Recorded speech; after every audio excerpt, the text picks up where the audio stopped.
Au nom du Père et du Fils et du Saint-Esprit. Amen.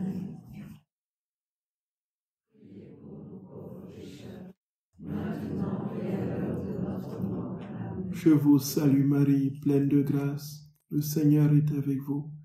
Vous êtes bénie entre toutes les femmes, et Jésus, le fruit de vos entrailles, est béni. Sainte Marie, Mère de Dieu, priez pour nous pauvres pécheurs, maintenant et à l'heure de notre mort. Amen. Je vous salue Marie, pleine de grâce. Le Seigneur est avec vous. Vous êtes bénie entre toutes les femmes, et Jésus, le fruit de vos entrailles, est béni. Sainte Marie, Mère de Dieu, priez pour nous pauvres pécheurs, maintenant et à l'heure de notre mort. Amen. Je vous salue Marie, pleine de grâce. Le Seigneur est avec vous. Vous êtes bénie entre toutes les femmes, et Jésus, le fruit de vos entrailles, est béni. Sainte Marie, Mère de Dieu, priez pour nous pauvres pécheurs, maintenant et à l'heure de notre mort. Amen. Gloire soit au Père, et au Fils, et au Saint-Esprit. Comme il était au commencement, maintenant et toujours, et dans les siècles des siècles. Amen. Ô mon Jésus, pardonnez-nous nos péchés, préservez-nous du feu de l'enfer, et conduisez au ciel toutes les âmes, surtout celles qui ont le plus besoin de votre sainte miséricorde. Ô Marie conçue sans péché, Priez pour nous qui avons recours à vous. ô Marie conçue sans péché, Priez pour nous qui avons recours à vous. ô Marie conçue sans péché, Priez pour nous qui avons recours à vous. que par la miséricorde de Dieu, les âmes des fidèles trépassés reposent en paix. Amen.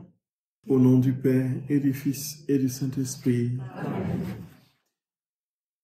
Là, chers frères et sœurs bien-aimés, nous disons un infini merci à notre Dieu, Père de toute tendresse et de miséricorde, qui nous réunit ces 3-4 jours pour nous introduire dans son intimité.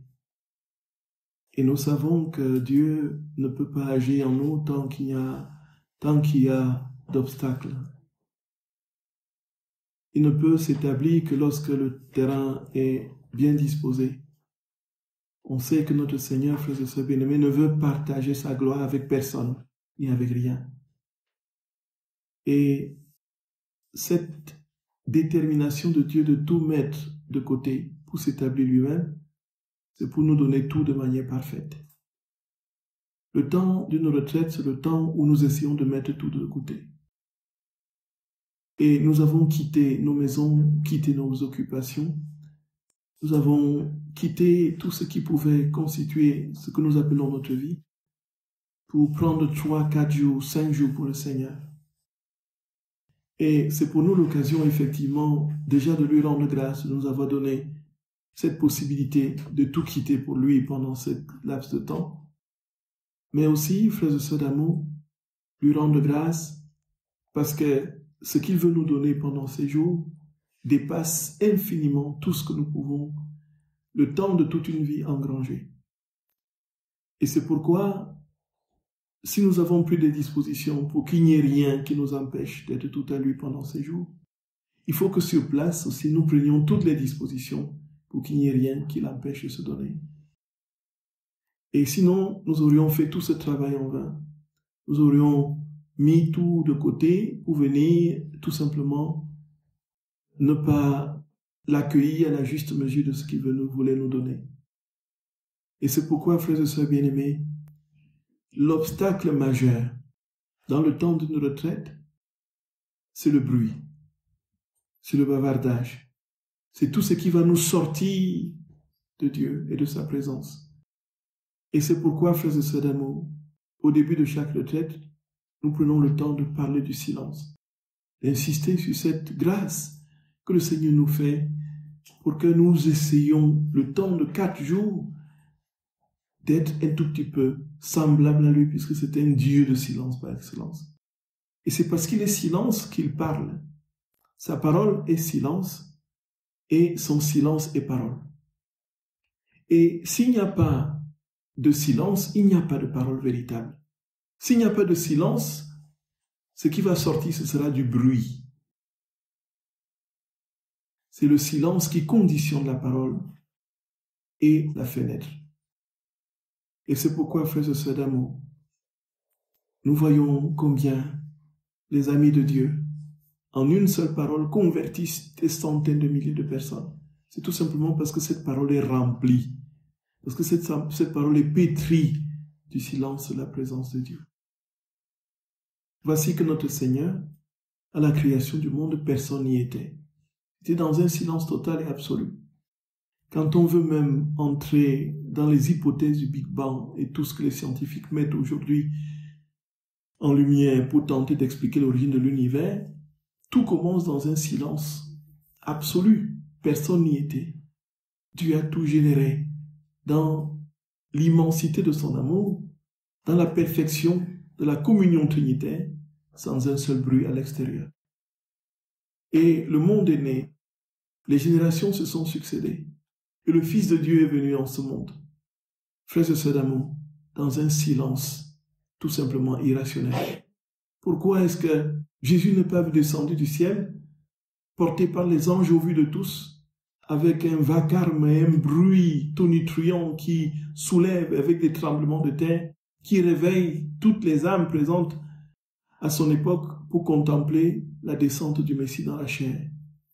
Pourquoi n'a-t-il pas fait un tel spectacle? Pourquoi a-t-il voulu aller se blottir dans une grotte perdue à Bethléem, avec pour seul premier témoin les bergers qui étaient justement les exclus de la société? C'est tout simplement, frères et sœurs, dans la logique de son action. Dieu ne fait pas de bruit. Il est dans le silence de la communion parfaite avec cette humanité qu'il est venu épouser. Et tant que nous ne sommes pas dans cette même disposition du silence, si nous n'épousons pas le silence de la crèche, nous ne pouvons pas accueillir le Fils de Dieu dans notre cœur. Et voilà que notre très saint Seigneur, une fois revenu d'Égypte, il va s'établir à Nazareth. Pendant 30 ans, on ne l'entend pas. C'est le plat, c'est le calme plat. Où est-il, celui que les bergers avaient chanté comme étant celui qui viendrait sauver l'univers? Celui que les bergers avaient été venus, les mages étaient venus adorer. Où est-il celui-là? Il est entré dans le silence total de l'anonymat d'une vie ordinaire. Et c'est comme ça, frères et sœurs d'amour, vous aurez constaté, même avec ceux que notre très saint Seigneur utilise avec puissance, il les met déjà et d'abord à l'écart pendant des années de préparation. Il les porte au désert. Saint Paul, après qu'il ait été mis dans une corbeille et jeté en dehors de la ville alors qu'il témoignait, alors qu'il venait de se... Plus personne ne parle de lui. Qu'est-ce qu'il a fait? Il est rentré à Tarse. Et pendant 10 ans, il est à Tarse, dans l'anonymat total. Il fait son métier habituel. Il est monteur de tente avec Aquila et Priscille. Il fait jusqu'à ce que Barnabé à Antioche se souvienne de lui, aille le chercher. Et c'est alors que le Seigneur va le propulser en premier rang, avec tout le temps de silence qu'il a préparé, tout le temps où il a été pétri dans l'anonymat de l'intimité avec Dieu, loin de tout bruit. C'est alors qu'il va produire le grand ministère que nous connaissons aujourd'hui. Il en est ainsi pour de très nombreux saints et presque pour tous, pour la majorité d'entre eux. Le saint curé d'Ars que nous fêtons aujourd'hui, frères et sœurs d'amour, il n'est pas entré à Ars triomphalement. Il est entré dans des conditions extrêmes où d'abord l'opposition de la révolution, du moins de les révolutionnaires, avec l'opposition contre l'Église et l'anticléricalisme à son sommet, une Église complètement désertée. Il y a un film même qui montre que des poules venaient faire leur nid dans les églises et tout ça. Et puis, il ne va pas commencer par avoir des pénitents qui viennent en cascade de partout. Il va pendant des années trimer. Il n'y aura rien qui se passera. Le désert absolu, jusqu'à ce qu'au bout d'un certain nombre d'années, plus de 7 ans durant, il commence à avoir les premiers pénitents.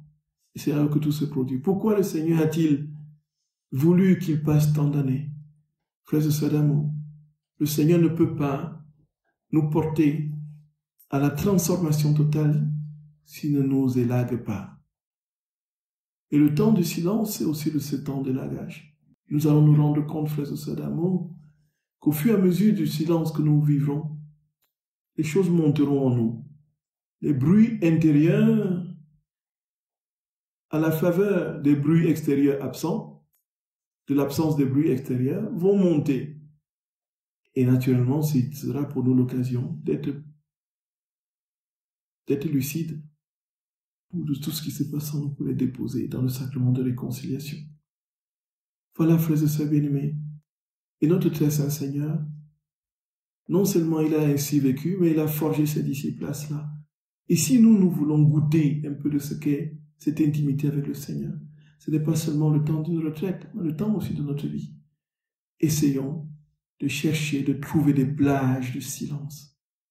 Nous sommes dans son intimité, seul à seul, où nous durons en sa présence. Même si c'est devant le Saint-Sacrement, où nous dormons, et entrons, frères et sœurs d'amour, dans ce calme intérieur de tout notre être, cette paix aussi de nos sens, puisque tout en nous va être repos. Et Dieu, comme il le dit à Joseph Picaretta, celui qui est dans ma divine volonté est tout repos. Il est dans le repos. En fait, l'agitation n'existe pas dans la divine volonté. Oui. Et alors Jésus, frères et sœurs bien-aimés, quand il va commencer ses enseignements, après 30 ans de vie cachée, il va enseigner timidement, aller sillonner les villes, les campagnes, les villages. Il a accompli des prodiges et des miracles. Et au bout de 3 ans, frères et sœurs d'amour, vous voyez, 3 ans de ministère préparés par 30 ans de silence. 3 ans de ministère préparés par 30 ans de silence. Qui a produit ce que nous voyons aujourd'hui, des milliards et des milliards de chrétiens qui l'ont suivi. Au bout de ces... Et voici que notre Seigneur nous dit tout simplement, écoute-moi dans le silence de ton cœur. Et alors, quand il réalise notre salut, c'est sur le bois de la croix, dans le silence total. Alors l'obscurité se fit sur toute la terre. On le dépose dans un tombeau. Silence de 3 jours. Et au terme de 3 jours, il se ressuscite. Et c'est encore dans le silence et dans l'anonymat pratiquement qu'il se présente à ses apôtres. On ne le reconnaît plus. Il ne fait pas de table. Même dans la gloire, il n'y a pas moyen pour lui d'être dans l'ostentation. Jésus dit tout simplement, frères et sœurs d'amour, imite-moi.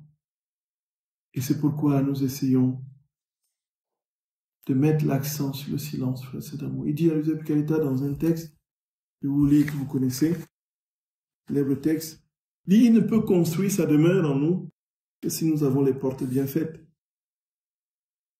Du tome 2 du 29 octobre 1899. Il dit, ma fille, pour que je puisse venir habiter dans une âme, l'essentiel c'est qu'elle soit totalement détachée de toute chose. Sans cela, non seulement je ne puis demeurer en elle, mais aucune vertu ne peut s'installer en elle. Dès que l'âme s'est dépouillée de tout, j'y entre, et avec elle, nous construisons une maison. Les fondations s'appuient sur l'humilité, et plus elles sont profondes, plus les murs sont solides et élevés. Ils sont faits de pierre de la mortification et cimentés avec l'or de la charité. Quand les murs sont érigés, moi, comme un peintre expert, j'y applique une excellente peinture constituée des mérites de ma passion et des magnifiques couleurs fournies par mon sang. Cette peinture sert de protection contre la pluie, la neige et tout choc. Ensuite viennent les portes. Pour qu'elles soient solides comme le bois et préservées contre les termites, il faut le silence qui tue les sens extérieurs. Pour protéger cette maison, il faut un gardien qui veille surtout à l'intérieur et à l'extérieur. C'est la crainte de Dieu qui protège contre toute intempérie. Donc, le Seigneur dit, frères et sœurs bien-aimés, que si nous voulons que la maison de notre âme soit protégée des voleurs, d'un gardien qui veille à l'intérieur et à l'extérieur, il faudrait que nous entrions dans le silence. Effectivement, quand on commence à parler, c'est là où nous avons les informations, les choses entrent en nous, la porte de notre âme. Nous écoutons des choses qui s'impriment en nous. Voyons des choses qui s'impriment en nous. Notre âme perd sa paix de ce que nous entendons, ce que nous voyons, tout ce qui rentre en nous. Donc, le silence n'est pas simplement, frères et sœurs bien-aimés, l'absence de parole. C'est aussi ce qui se voit, ce que nous regardons. Les films muets, on entendait, on savait bien de quoi il s'agissait. Quand les Charlie Chaplin, là, ils commençaient à faire des trucs, ils faisaient des films muets, là, on comprenait tout. Ça rentrait en nous, oui, ça rentrait en nous. Et puis, il y a un moine cistercien qui nous disait qu'il y avait la loi sur le silence, voyez. Ils regardaient les films, ils étaient capables de raconter ça à leurs frères au réfectoire, du début à la fin, sans ouvrir la bouche. Ils racontaient le film qu'ils avaient vu, voyez un peu. Donc en fait, ce n'est pas l'absence de parole, le silence. Le silence, c'est l'absence de tout ce qui peut imprégner notre esprit en dehors de Dieu, qui ne soit pas Dieu. Et c'est ainsi, frères et sœurs bien-aimés, que nous allons essayer, pendant ces jours-ci, de garder le silence, vraiment. Et j'essaierai de rappeler plus souvent, silence dans nos lieux de vie, dans nos chambres, le plus possible. Silence à la chapelle, silence, naturellement les repas seront en silence, silence dans les lieux de librairie. Et pour dire des choses qu'on ne peut pas éviter de dire, il faudrait que nous chuchotions pour dire que nous ne sommes pas dans des conditions normales. Et que nous chuchotions pour rester, en fait, dans l'esprit du silence. Pour dire que c'est exceptionnellement que je parle.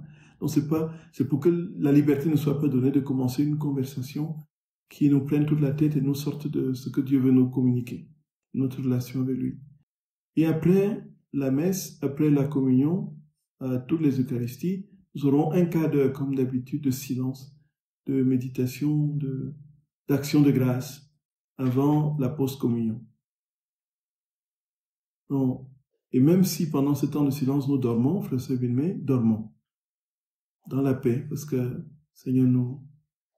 Voilà, frères et sœurs d'amour, entrons dans cette retraite confiants. Le plan de la retraite est relativement simple. Donc, la divine volonté dans les Saintes Écritures. D'abord, la divine volonté, c'est quoi? Très rapidement. Et puis, le texte de la création.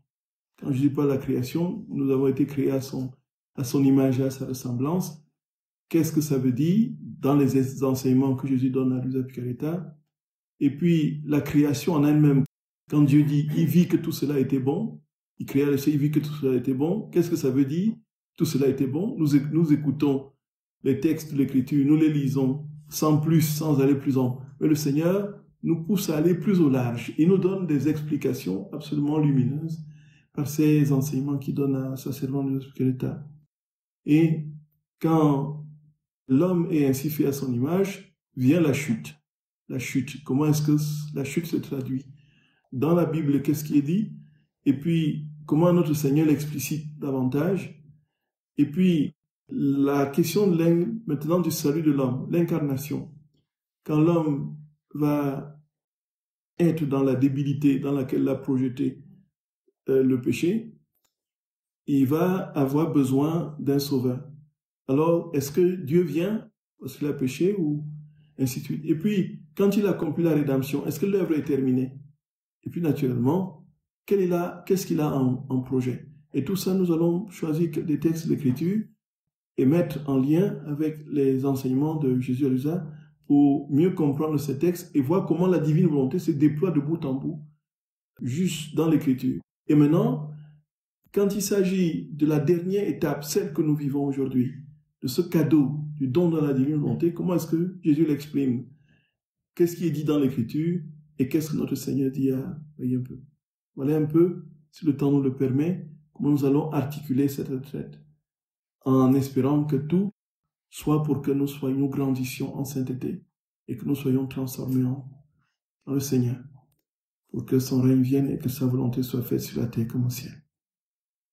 Je vous salue Marie, pleine de grâce, le Seigneur est avec vous. Vous êtes bénie entre toutes les femmes, et Jésus, le fruit de vos entrailles, est béni. Sainte Marie, Mère de Dieu, priez pour nous pauvres pécheurs, maintenant et à l'heure de notre mort. Amen. Au nom du Père et du Fils et du Saint-Esprit. Amen.